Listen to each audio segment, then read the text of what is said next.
No, you don't have to refresh your screen. Yes, that rate over there is saying 7.5%. So that's where rates are today. So my name is Dan Frio. I do this report on a daily basis to educate and inform you guys everything real estate. Today, we're going to talk about the whys behind where mortgage rates are going. So there's three main components that's causing this skyrocketing interest rates. One is jobs. The Federal Reserve right now is like, man, there's too many people working right now and they're making too much money and they're putting pressure on prices of things, and prices are going up and up and up. The second thing is energy.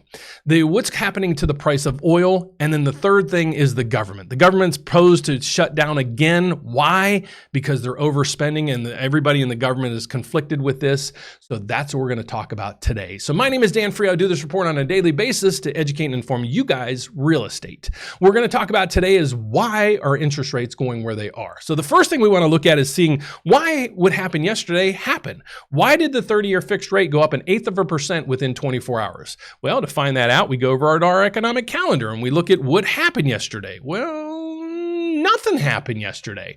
So what actually caused this? Well, it was a ripple effect of the three things that I just mentioned earlier: jobs, energy, and the government. Okay, so let's take a deep dive into this. The first thing I want to go over with you guys is the jobs market. So right now we have an unprecedented number of unions and people on strike. Last year, I thought that last year was bad. This year's exceeding 2022 levels. So right here you can see who's on strike today. The number of workers involved in major strikes increased by 50% in 2022 compared to 2021.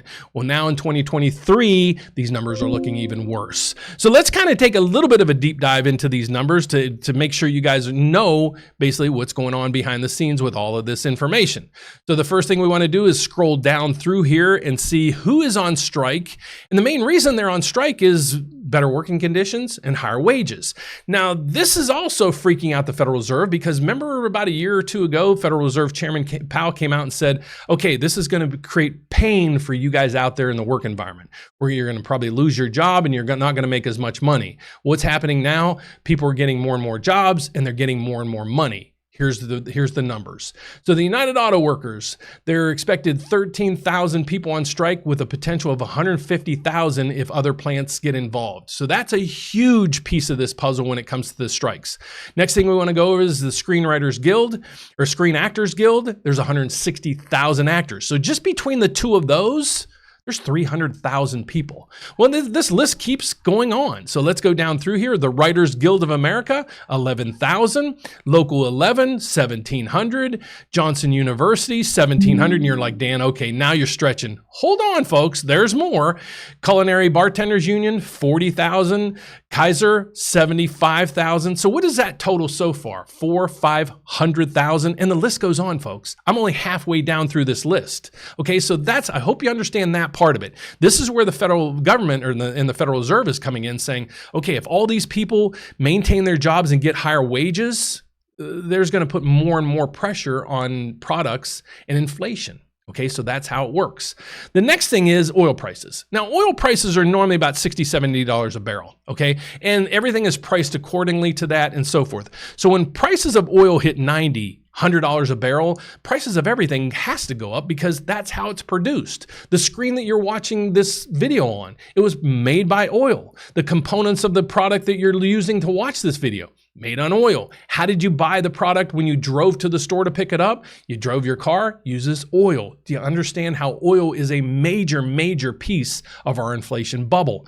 And then the next thing is the government shutdown. Now, this is what happened yesterday, I think. I think a lot of people are coming to the senses is, okay, the government's potentially going to shut down in less than a week. What's going to give? Okay, so here's the biggest thing that they're fighting about right now. Right now, if you go through here and you check out, okay, how much money does the national government spend or the federal government spend on a yearly basis? Well, they spend $5.5 trillion on goods, services, and employment and everything else. But how much do they really bring in? Well, they bring in $3.9 trillion for a deficit of what? $1.5 trillion. Okay, so what do they do with that $5 trillion? They don't put it on a credit card. They don't print more money. Well, sometimes they do. What do? Well, they actually have to issue bonds. Okay, so now that gets into our wheelhouse. Those that follow me on a daily basis understand how bonds work. So let's get over to it. Here's what's happening to the bond market right now. Okay, the bond markets are getting clobbered again, the mortgage-backed securities market. But this is the 10-year Treasury. That's a government bond. This is an MBS. That's mortgage bonds. And then you also have corporate bonds. So as an investor, you can go in and buy bonds. Okay, the problem we have right now, though, is there's too many bonds hitting the market. The federal government is flooding the markets with trillions of dollars in bond offerings. Okay, which they normally don't do that much. We have corporate bonds flooding the market, and we also have mortgage-backed securities, which is a bond that trades on Wall Street. So what happens when you have too much of something? Well, the price goes down. Okay, but we know in bonds, if the price of a bond goes down, what happens to its yield? Its yield goes up. So in this case, when prices of mortgage-backed security bonds go down because they need more investors buying this product, mortgage rates go up. Okay, so that's what we're seeing right now. So with the issuance of, with the expectations that the government might shut down, and then also a flood of mortgage or corporate bonds and government bonds to the market, it's what's causing mortgage rates to spike because of the illiquidity in the bond market. So hopefully that makes sense to you. If it doesn't, please continue to watch my videos on a daily basis or pick out a couple each week, because my goal here is to teach you the economics behind real estate and how this all works. So let's get over to it. Right now, the MBS market, you see it, it's really volatile. It's down 19 right now. That's not bad. We might see a little uptick in mortgage rates, but here's where mortgage rates are today, where they start the day. What this is Mortgage News Daily publishes rates every day. They publish these 6 rates. And what they do is they survey mortgage lenders all over the country, and they ask them this: if you had somebody buying their first house, it was going to be a primary home and a single family home. Those are important.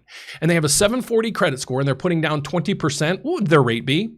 And here it is. Okay, so if you want to find out, what your mortgage rate would be if you were to buy your first house or maybe first investment property, what do you need to do? Well, the first thing I'd ask you to do is go over to the rate update. This is my website.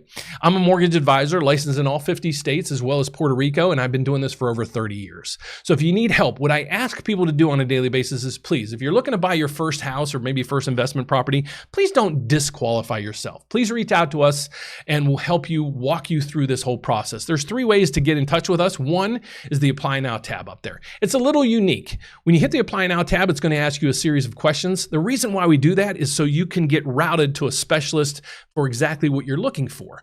If you're like, Dan, can I call in or can I email you just a couple questions? Well, absolutely, you can do that. How do you do that? You scroll down to the bottom of the screen and right here's that information. So please feel free to give us a call at 844-775-5626, or you can email me directly at dan@therateupdate.com. Thank you so much for watching, guys. And if you do me one big favor, if you find value in this video, please don't forget to subscribe down below if you're not already a subscriber. God bless. Have a great day. See you tomorrow. Bye-bye.